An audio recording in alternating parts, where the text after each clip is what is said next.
What's up? It's Jordan McGraw. I am this week's Man of the Hour. It's the holiday episode, so Justin and I are going to talk all things Christmas, plus a little bit of how we can get through life. Check it out. My friends, you're tuning into the Men of the Hour podcast, and you could have chose any other show out there. There's a kabillion podcasts, but thanks for being here. I'm joined now by Jordan McGraw. You know, I've seen you and I've heard a lot about you because I know you're married to Morgan and I know you're Dr. Phil's son. And I'm sure that's where a lot of your life has kind of evolved over so many years, not only from you being born, but even to right now, man. But I'm excited to get to know who you are.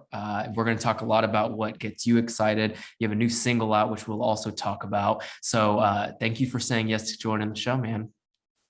Oh, no, thanks for having me. I'm stoked to be here. I think it's great. For full disclosure, everybody, he's feeling a little bit hungover, but I told him, I was like, listen, dude, we'll keep it short and simple. We're gonna get the real Jordan for the next hour or so, man. You know, let's talk about the single, and then I want to get into some music with you. We'll talk a little bit about life. Yeah. Ultimately, get excited for the holidays because this week is Christmas, man. But you just came out with a single called McConaughey, so I want to hear about that and kind of where that evolved. I saw you perform it on Kelly Clarkson, and I thought it was fantastic. I think you have such a unique voice, my friend, but tell us kind of how that song came to life. Yeah, I mean, it's not hard to figure out what it's about. It's about Matthew McConaughey. I grew up in Texas, so for me, like, Matthew McConaughey is just one of those idols that everybody knows and everybody loves. He's kind of, considered the coolest man on the planet. So a couple of friends of mine were at the end of a session right before the one I was coming into, and they had just been kind of messing around, and one of them said, McConaughey, hey. And I was like, we need to finish that. I need that song that speaks to me. Let's do that. So we finished it off, and just, for me, music's supposed to just be fun and lighthearted. It's the kind of the music that I grew up listening to. So this kind of fit that mold perfectly. Yeah. And when I saw you performing it, and again, back to like you have an original voice, and I can always mistake the genre. And I think most of the time anybody can nowadays, everything's a blurred gray line anyway, man. But for you tell us about the music when you were growing up and how that influences you now, because I'm getting Green Day vibes all the time from you. And I can only imagine what you were listening to growing up. I love that. Yeah. For me, it took me a while to get to where I was comfortable just like making the music that I want to make and the music that I listen to. And so now that I am doing that, my formula is kind of a Weezer song played by Blink-182, and that comes out like some sort of bastard child of Green Day. So those are the bands that I grew up, worshiping and like putting on loop. My wife still gets mad at me when I play the best of Weezer playlists again and again. She's like, can we listen to something else? Anything.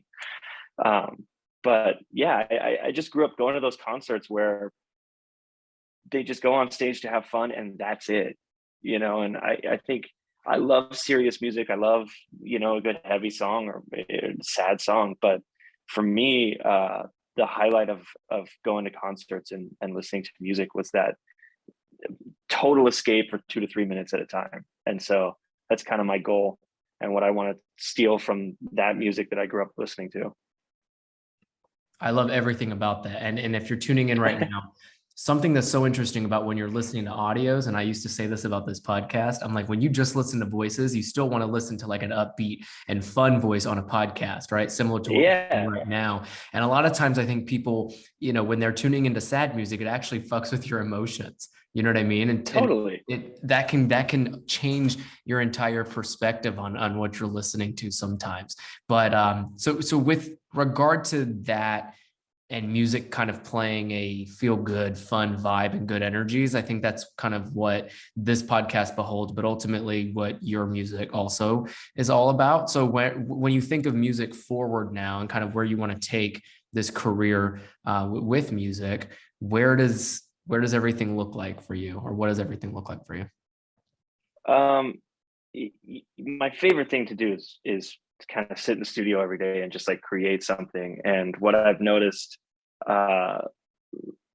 lately, since I've had a kid, is that the need to be more authentic has kind of multiplied itself. And so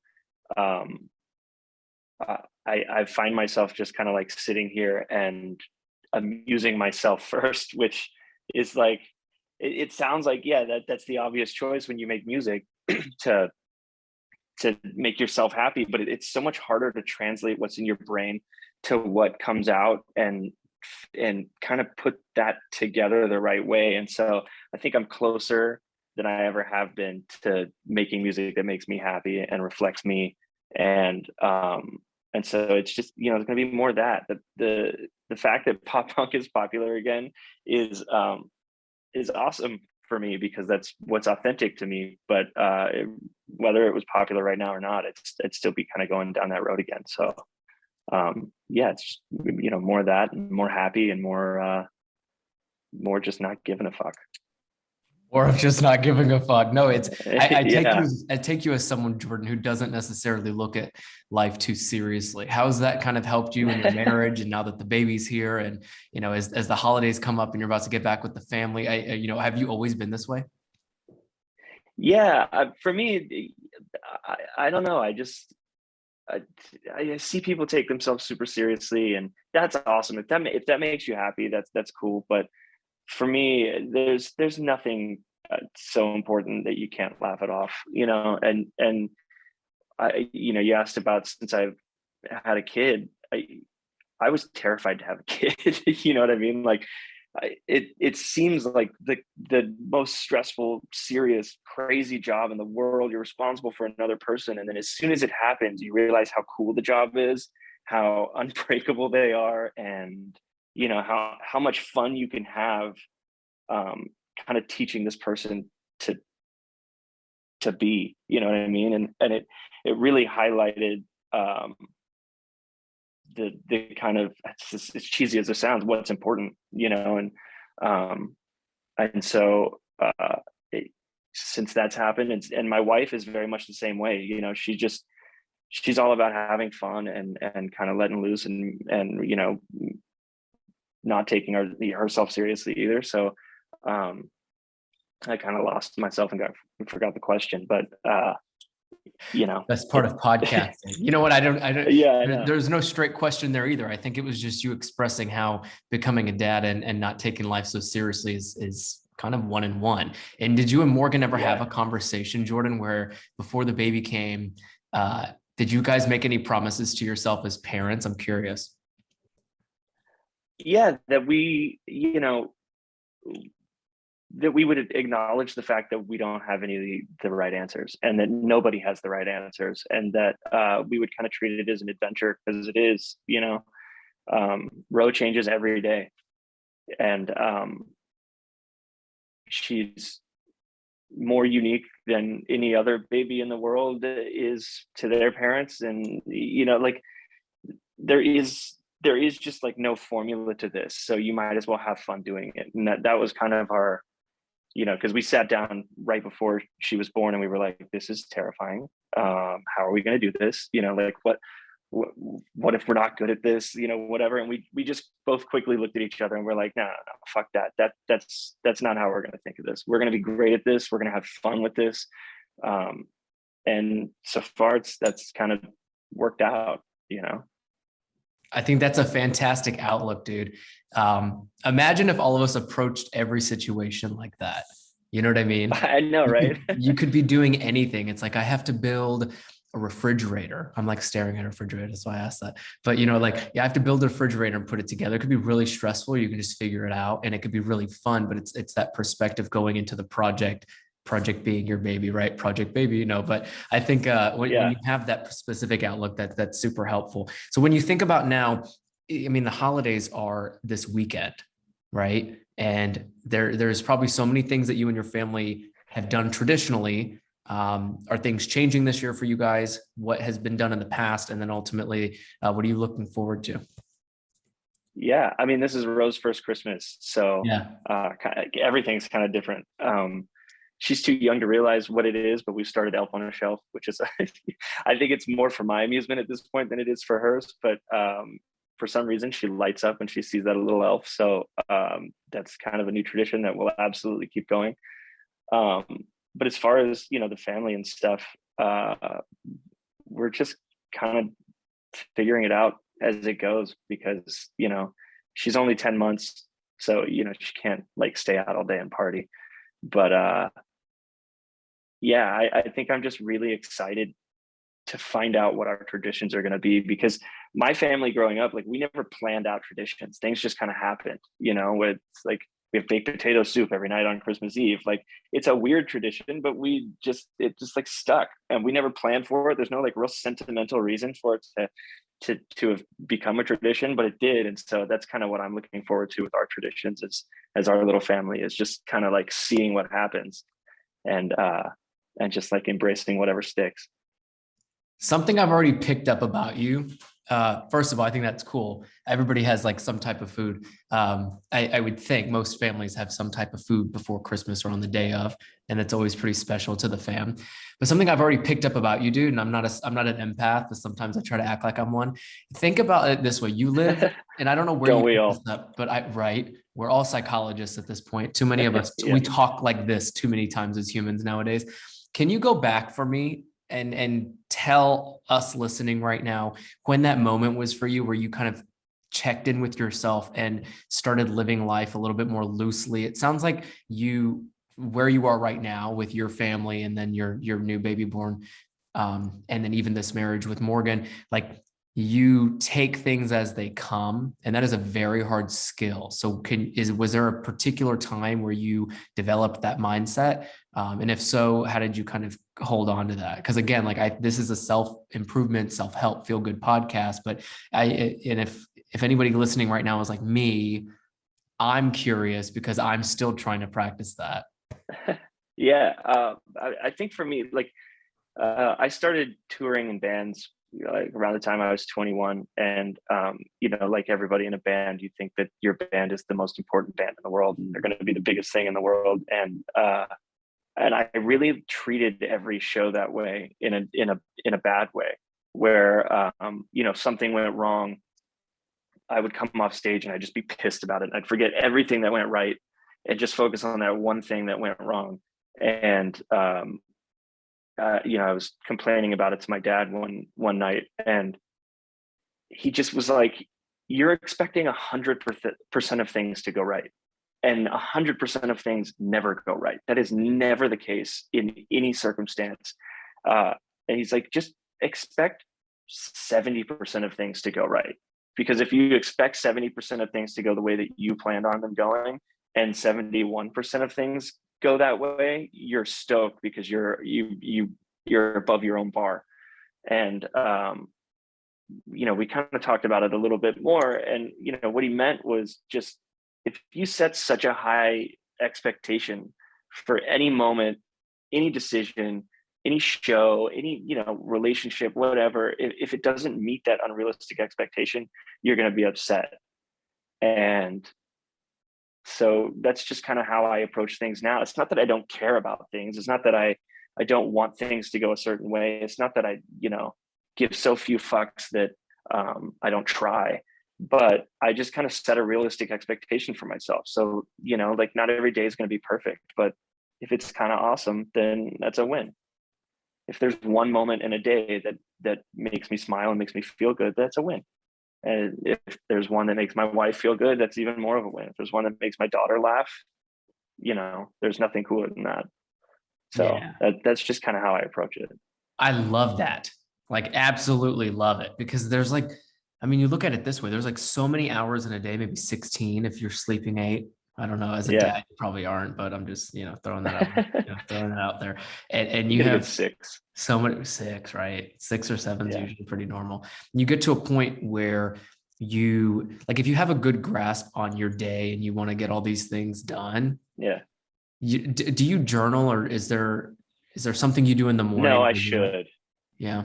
I should journal, but my morning now is like the uninterrupted hour that I get to spend with my daughter before the rest of the day starts. I usually get up around like 6:30 and roll my ass out of bed at 7, and then we go play until about 8:30, where she starts getting ready for her first nap. And it's like that uninterrupted hour and a half where I just kind of carry her around the house, or let her crawl, or let her explore things, and like kind of watching her do that has turned out to be kind of meditative for me. I mean, I can't say I start my it day helps like that she that. can't talk. Say it again. It helps that she can't. It helps that she can't talk. So it's like a very quiet time. It's like Of course, talking to it's myself. So maybe uninterrupted. that's the, yeah. Once she starts talking and asking me a bunch of questions, I'll probably start journaling. That's no, I could see that. So then what do you plan to do with her on Christmas morning?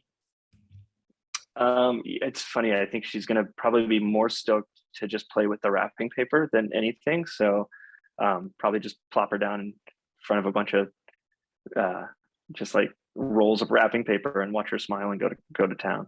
It's a very cheap Christmas present. Just Yeah, exactly. tubes of wrapping paper is all she needs for Christmas. Yeah, we're just gonna wrap boxes. Man, I have on here to discuss with you because the reason I wanted to is I don't know if we've had another guest on this particular show. I mean, you're episode 80, and so I started thinking when I was going to chat with you how I would approach this question. But you've lived in your dad's world, your brother's world, your world, Morgan's world for a long time. And I just wanted to help people get a better understanding as to how that has been and how that, will forever be being in, a pretty big celebrity or Hollywood lifestyle. So if you could tell us, just your general thoughts on like how growing up in a family with your, the family you grew up with, how that's kind of changed you, because you don't give off that energy that you're like your typical Hollywood son or, your Hollywood celebrity, all these things, right? Like none of us get that from you. So there's probably other folks out there too, but I think with you, the reason I'm asking is because, was it told in your home possibly that, hey, like, yeah, we're all normal. Like, sure, we're on television. Yeah. Sure, we're doing movies and shows and da-da-da-da-da. But, how has that been for you your whole life? Lucky for me, I grew up, my dad didn't start being famous until I was probably 14. So maybe 13. And so, I was already pretty formed as a person, like my manners and my, the way that I appreciated things. And so, that helped. But once I started to become an adult and do things on my own and things that I was trying to be proud of, it definitely, some of it definitely was a little bit of an uphill battle because, he's such a big personality and such a big, he, for lack of a better word, he's very fucking famous, and so people notice him and notice him and me. And, it got frustrating for a little bit where, that was people's first question, or that was people's, fascination with me before the things that I wanted them to be fascinated with. But, once you get past that first kind of like weird thing, you realize that people aren't trying to be rude about it. That there's just a novelty with them. They think that the novelty of my dad is the same amount of novelty to me. You know what I mean? Like they think that it's as cool to me as it is to them. And, it is, but in a different way. Like, I'm just proud of my dad. I'm his biggest fan. He's my biggest fan, and he's just my dad. And so once I kind of got my head around that, it started being a lot more fun. And so, I think you can kind of go one of two ways with it. And I chose to go the positive way. And I've definitely had moments where I was frustrated with it and gave people shit for holding up Dr. Phil signs at shows and stuff like that. But, it's just, people are just happy and trying to have fun. So why not let them? And once I kind of embraced that, it became way less of a big deal. And, at the end of the day, he just is my dad. So.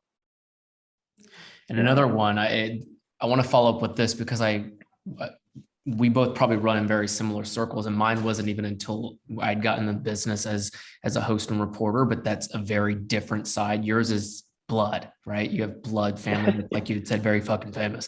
Who do you keep yourself around socially? I think that probably has a lot to do with how you've been able to go that positive avenue as opposed. I mean, listen, we've seen the stories, we've heard the stories of, celebrity families, and there's terrible roads that a lot of folks have been down. But socially, when you think of your Yeah. friends, and Morgan's great, you guys are great together, but with friends and people that you're surrounding yourself with, especially since like 13 or 14 years old, what does that look like? Um, Friendship is very important to me. I think that the people that you surround yourself with says more about you than you can say about yourself. And so I've always chosen my friends very carefully, and I like a small group of friends that sticks together rather than a large group of friends where there's just so many of you that nobody even really knows anything about each other. And so I've always kept a tight knit group of friends, and I think that that's kind of just helped me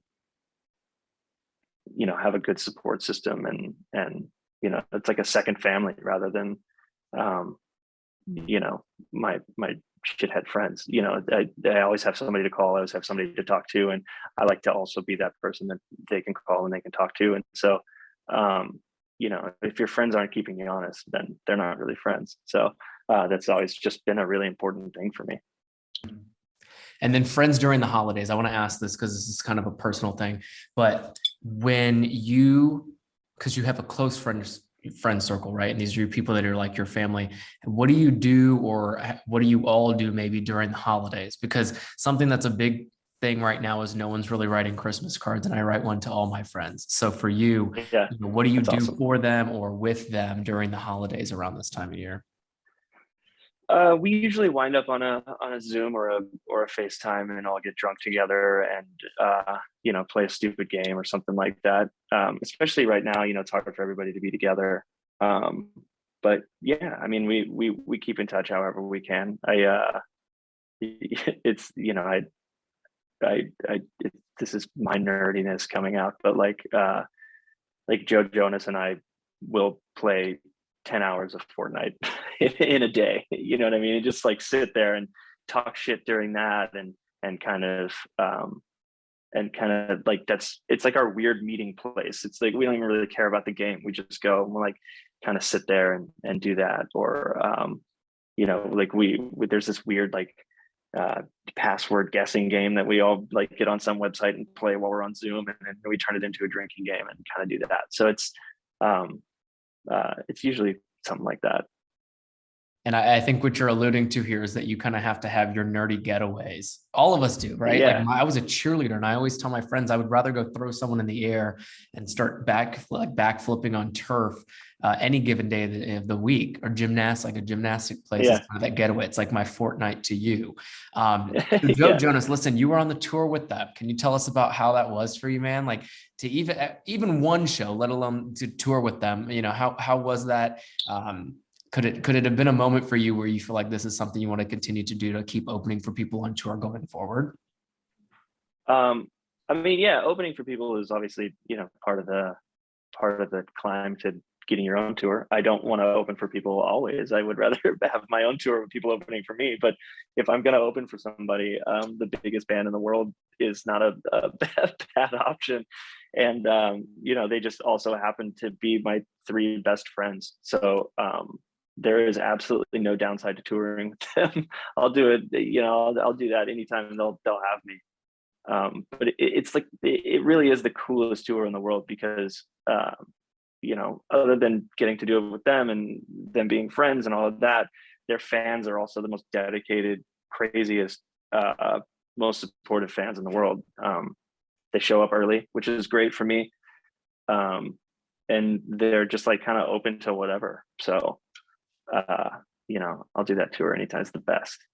Hell yeah. Do it again for a 2.0. And to your point, you're next, right? Like you want that tour. So getting in the mind of a musician is something I've always been super excited about because it's a different thought process, and an entertainer period, but musicians particularly have such a creative mind flow. But oftentimes I think when you think of like the road less traveled for getting to a big goal like touring, I couldn't imagine how that roadmap looks, but are there specific things that you're wanting to accomplish? Perfect time of the year to say these things, because next year is next year in just like 2 or 3 weeks, 2 weeks really.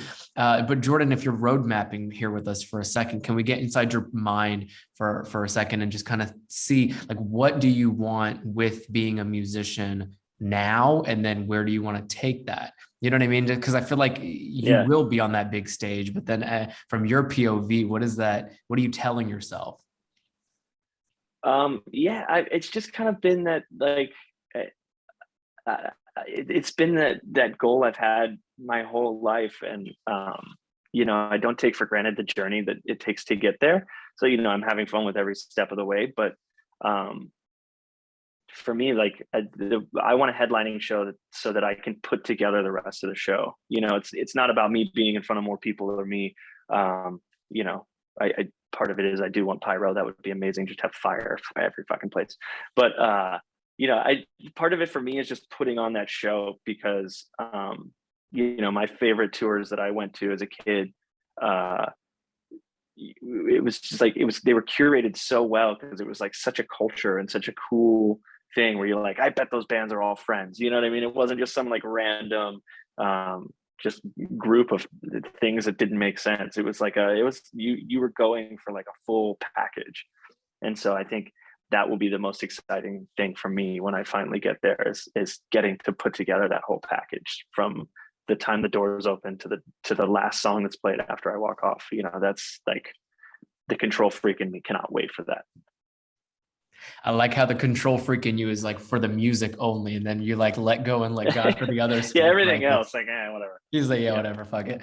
But and in the meantime, too, you have like this beautiful family that you get to raise, and that you have like all these different goals. How are you going to balance that? And for anybody who doesn't have kids that's tuning in, you know why I asked this question. Like, I won't have kids for a very long time, but like, if you think of where the balance is going to be, you get up at 6:30, roll out of bed at 7, hang out with your baby girl for like an hour, and then you're going to pursue music, and you and Morgan are getting into all these great things, and then you're besties with some of the biggest musicians out there anyway. Like, your life is going to continue to be busy. How do you want to balance that? um I kind of got my first taste of it on this last tour. My first tour being married and my first tour having a baby. And you know not to sound like a broken record, but we just treated it like an adventure. We kind of took every new turn of the experience just kind of as it came. And the difference was I was able to, on the West Coast, I was able to come home every night. And so I would wake up, see my daughter. My wife was already at work, but then I would leave and go to the show.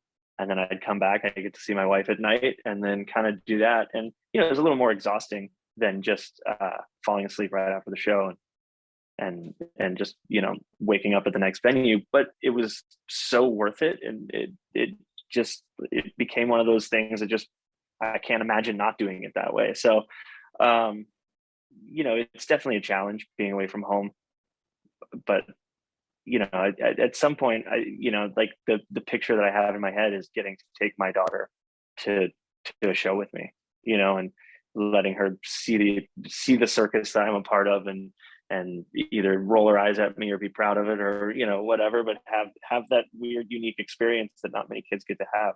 So it's tough, but there's also awesome parts to it. You're such a cool dad. How about that one? Jordan and I now are going to go into the latter half of our conversation. Stay tuned because I want to play a Christmas game with him. It's going to be really fun. It's 10 questions. It'll go really fast, but we're going to save it to the very end of this conversation. And in the meantime, Jordan, do you ever think about kind of gratitude being a daily thing? And the reason I bring up gratitude is because there's this heightened sense of anxiety and stress and pressure as the world tried to go back to normal. And then we are now facing a lot of complications. And something that I defer to when people are telling me that they're stressed is gratitude and understanding that you have it better than you could have had it. But for you, what does gratitude mean? And then ultimately, are you practicing it? And if so, how?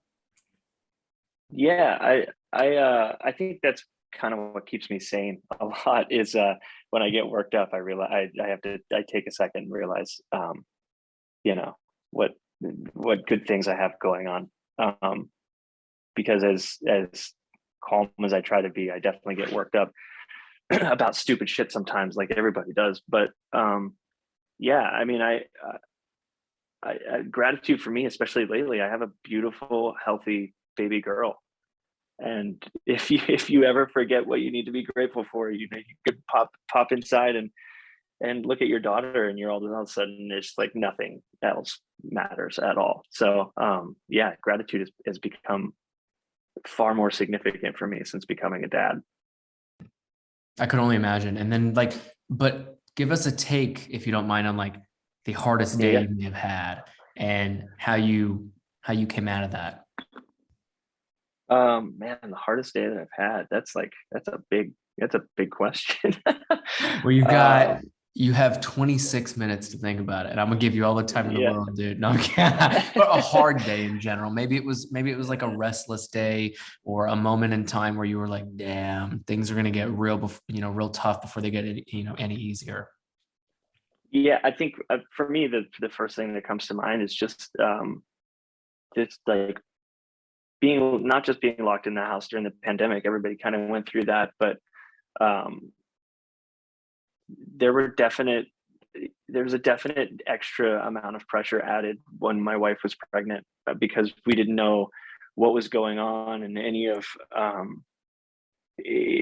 like the real answers about how it would affect you if you got it pregnant, or if you like it, would we be able to go to the hospital if she went into labor. But it was all of these like weird random questions that started to get really stressful. And then I think one of the days, um, kind of close to our wedding too, which already had to be just family, we found out that somebody 1 degree away from us had COVID. And were we in the same room? It was just like this weird. It's the only time that I can think of recently where there was like a real panic inside of me.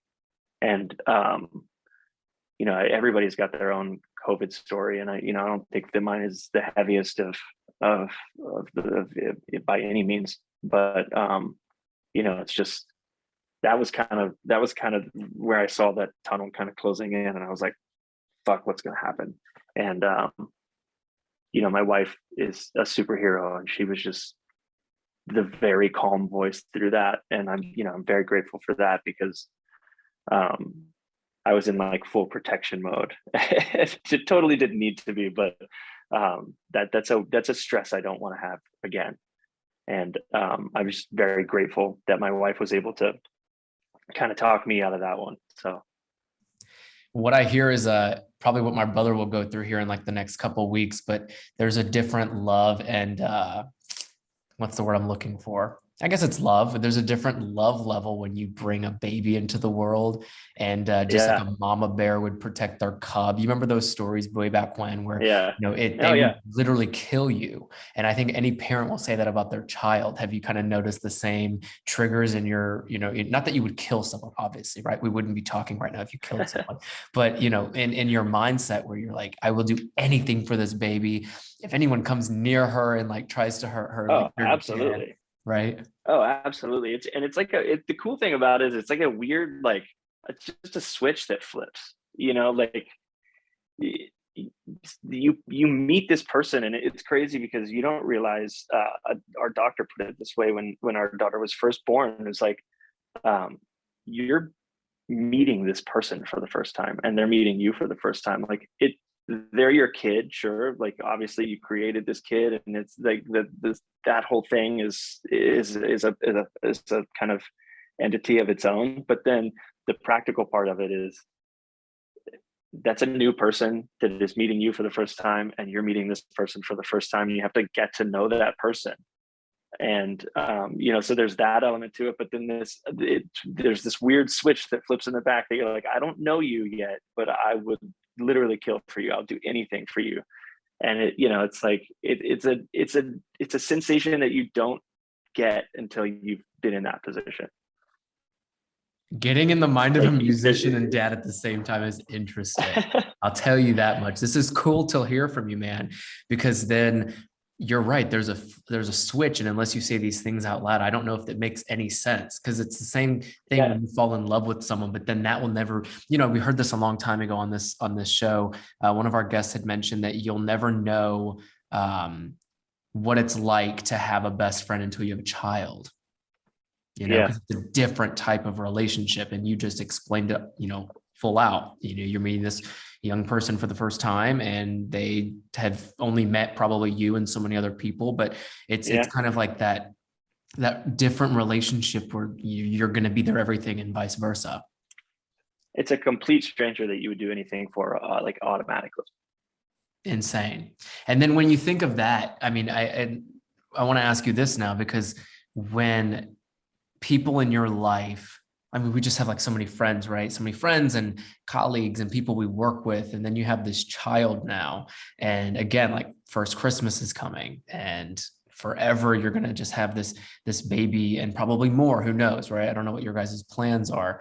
But when now thinking about how you interact with other people, has that changed at all because you have so much attention, love, and focus on the family?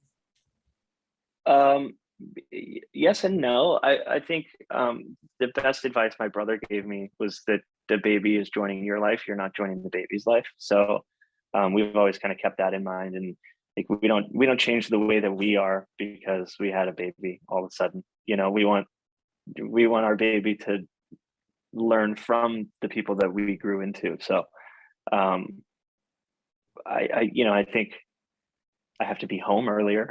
You know what I mean? Yeah. Like if I go out earlier, and I have something to talk about with other parents. But other than that, like, no, we try to be exactly the same people that we were before we got pregnant and before we had the baby, and Hell try to yeah. stick with who we are. Yeah. I think that's the best part, because this is your life. Someone used to say a long time ago that this is your life and other people are living in it. It's exactly what you said. I think a lot. Yeah. Especially with your kid, because if you have a baby and then all of a sudden you don't go out to dinner with your wife, you don't take a night to enjoy Vegas. We were in Vegas, and it was the first night away from our kid, both of us being gone. And it's like, what's the point in worrying the whole time? Enjoy yourself, because if you worry the whole time, you're going to come home more tired than you left. If you just enjoy yourself, it's going to be good for you. It's going to be good for your kid. It's going to be good for you. It's just, you have to keep living your life. Otherwise you're going to turn into that like zombie of a parent that is just miserable and can't get enough sleep because they won't let themselves rest. That is a great point you bring up. And I was just about to say, like, hey, wait, you got any advice for any upcoming parents? That's the advice. And Jordan, I think too, I want to wrap with this because I want to get to this Christmas question game with you. It's interesting because I can ask 10 quick questions to you, and it would have probably wrapped up most of this conversation anyway, but then they're fun. So it's a different kind of interview. I love the game. Wait, no, we just podcasted for like way over so much time. And I want to get you back. And again, I said this at the top, but he's boosted and not feeling 100. So thanks again for doing this with you. So from a mental health standpoint, we talked about gratitude, learning about your life, I know has helped a lot of folks, but how has not being so fearful? I take it you don't fear a lot of things. So how, first just of all, clowns. I hate clowns. Clowns terrify me. Let me show up to this next Zoom call and just like, right? Yeah. No. Clowns. So like, I guess that's a phobia, right? Not necessarily a fear sometimes. Yeah. So maybe you have a phobia against clowns, but I don't take you as someone who is fearful or, has a very anxious mindset. But how has that helped your mental health? For those out there listening, there's a lot of heightened anxiety right now from thinking too much ahead. So for you, is it about being present that then helps you not be so anxious? And then how are you able to do that? You're very calm, you seem collected, and you have your shit together, obviously, but how do you not get, fearful of like the future? I used to have really bad anxiety, like for a period. And I think, people, it's the same answer as when people ask me if I get nervous before I go on stage. I just decided at some point that it's just not an option. And I pretended it wasn't an option long enough that it just became not an option. And so, like anxiety is kind of the same beast as being nervous before something. Obviously it's a kind of anxiety, but I just kind of decided that's just not a thing. I just won't be anxious. And it's a lot easier said than done, obviously. And I'm not saying that everybody that has anxiety can just turn it off, but it's a good practice to just like, when you start to feel it come on, or when you start to feel like you're losing control a little bit, to just stop yourself and be like, no, that is not, I am not letting that happen. I'm not entertaining that right now. And so for me, anytime I get nervous, that's my first, or anytime I get anxious, that's my first stop in my brain, is to just say, see if that'll work. And most of the time it does, because it just kind of like shakes you out of that spiral that you start going down in your head, and you just like kind of snap yourself back to reality for a second and realize that, okay, the world's not crumbling, sky's not falling, everything's cool, everything's good. Let's just fix this problem, not talk about it, you know? And so that's kind of my like little trick to myself. And maybe it doesn't work for anybody else, but it works for me. I think anytime you look fear in the face and you just say, fuck you, right? Like that could work. Yeah, That's not exactly. the first time I heard that. Tom Bilyeu once said that in a conversation. And I think it's very true. If you can put your foot down, get a little aggressive with yourself and come out of it. Yeah. If it takes practice, clearly it's not going to happen on the first one. Yeah, totally. But what you said, I think is so valuable, my friend. Dude, we've spent so much time together already. I wish this could be in a studio, but we're on a Zoom, so then I get even more time with you, dude. How about this one? We're gonna play a rapid fire Christmas question game, and I think we'll be able to figure out what your favorite traditions are. And I think these questions will help us understand the fun side of you, even though I already know you're fun, right? That was one of the first things we talked about. So if you're ready, I'm ready, man. We got 10 questions for you. We're gonna get going. So what is your favorite Christmas song you would cover today?